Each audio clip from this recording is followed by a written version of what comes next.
Hi guys. So I just had my 1 month follow-up appointment after my ACL surgery, and a lot has changed since my last video, which was done at 1 week post-op. So I thought I'd make an update with the things that have changed since then. In my last video, I had just removed the bandage. I couldn't support any weight on the operated leg. In terms of range of motion, I could extend my knee completely straight, but I hadn't reached any level of hyperextension, which my other knee has by nature. And in terms of flexion, I hadn't quite reached 90 degrees yet, but I was almost there. So fast forward to today, which is exactly 4 weeks after the surgery, and in terms of extension, I have a few degrees of hyperextension back, not quite as much as the non-operated leg, but my doctor today at my follow-up said that that can take up to 2 years. But that I'm doing great because I already have some hyperextension back, which is great for 4 weeks post-op. And then in terms of flexion, I would say I'm making maybe a 70-degree angle with my knee, maybe even a bit of a smaller angle, which is at least 110 degrees of knee mobility, which is the doctor also said was good. And with those pictures that I showed there, it's not like I can just wake up and do that right away. Usually I have to ice my knee for a bit to get the inflammation down, and then start doing heel slides on the ground, and slowly work up to my full extension and my full flexion. So in terms of walking, like I said at my 1 week video, after 1 week I couldn't put any weight on the leg. But what I was doing was something that they recommended, which is when I walked on my crutches, I was trying to go through the motion of walking. So like putting your heel down, and then putting your toes down, and then walking that way. And then slowly I felt like I could put a little bit of weight on it and a little bit more. At 3.5 weeks is when I started, like I walked across my living room several times without any crutches at all. And now at 4 weeks, I'm not really using my crutches at all around the house.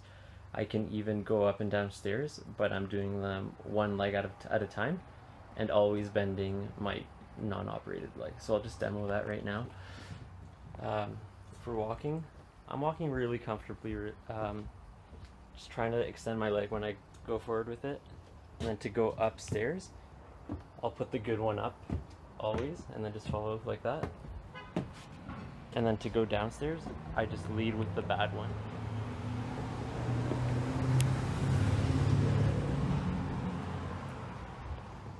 And that has been a huge change to my kind of daily life, because I can now like go and get things for myself. It's just a huge difference. So when you start walking, that's a huge step. Now for physiotherapy, I am doing an exercise which is going to help me build up to going up and down stairs normally, not always with putting both feet on each step. And so what that is basically just putting like a really small step on the ground and stepping up onto it, leading with the operated leg, and then stepping down, leaving the operated leg back, and slowly increasing the height of that step to eventually be able to just go up and down stairs normally. I'll talk about sleep a little bit. For the first 2 weeks, actually, I took painkillers. At first, Percocet and then Tramadol, and for each of those, I had to take them every 4 or every 6 hours. So I was waking up at night to take the painkiller, and for those 2 weeks, I slept pretty well.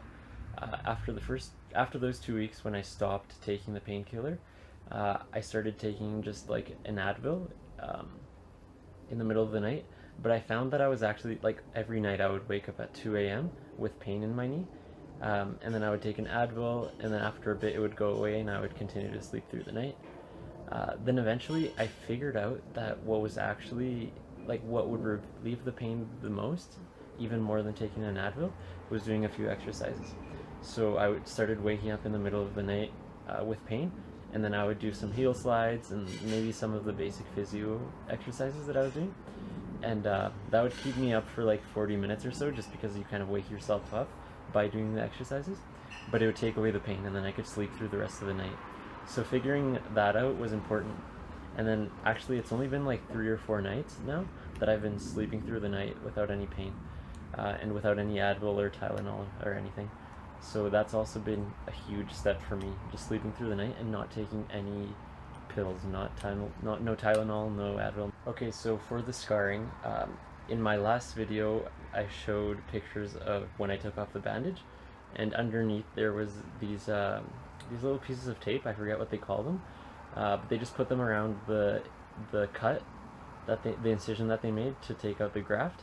And since that video, all those bandages have fallen off, and I'll show you what it looks like.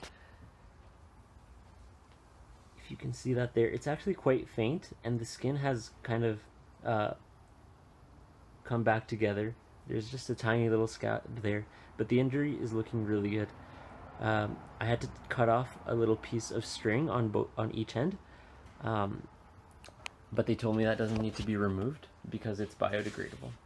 In one of my earlier videos, I showed the cold therapy unit and how I was using that pretty much all the time, and that hasn't changed too much.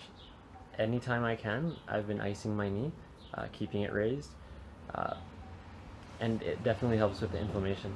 I've noticed my inflammation goes up and down, up and down. When I walk for a little while, or when I'm sitting for a while, my knee will get a bit swollen, and then I'll ice it for a while and it'll go down almost completely, where like it looks like the other knee. So yeah, and I've heard that the icing is important for like the whole first year. Every time you like exercise, you pretty much have to ice it. So I actually bought my own cold therapy unit instead of continuing with the rental that I had, considering the fact that I'm going to be using it for so long. In terms of exercise, I've just been following my physio's recommendations. At the 3-week mark, I started doing a new set of exercises, which are a little bit more challenging for the knee. One of them is squatting, just with body weight. They said build up to 90 degrees. I can't do 90 degrees yet. I can maybe do half of that with my body weight, and then just each time like try to go lower and lower. The other thing is what I mentioned about going up steps. It's just stepping up and down from a step that's maybe half the size of a typical staircase step, so that you can build up to going up and down stairs normally. Another one is just lying on my side and raising my leg kind of like that, doing like 3 or 4 sets of 20. And I try to, and there's a few other exercises that your physio will give you, or that you can easily find online. But the idea is to do those maybe 3 times a day is what my physio said is ideal. And I've been following that pretty strictly, which I think has helped me with the progress I've made. So at my 1-month follow-up today, my doctor asked me if I had any questions. He moved my knee around. He said the graft was looking really good, like it felt really strong. He said I'm doing well on the flexion and on the extension of the knee.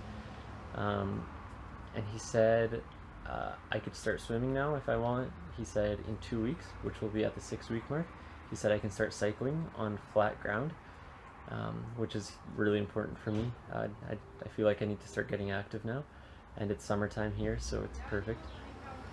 So I think that's all the updates I have for the 1st month mark. I'll try to make another video for maybe 3 months or 6 months. See you next time.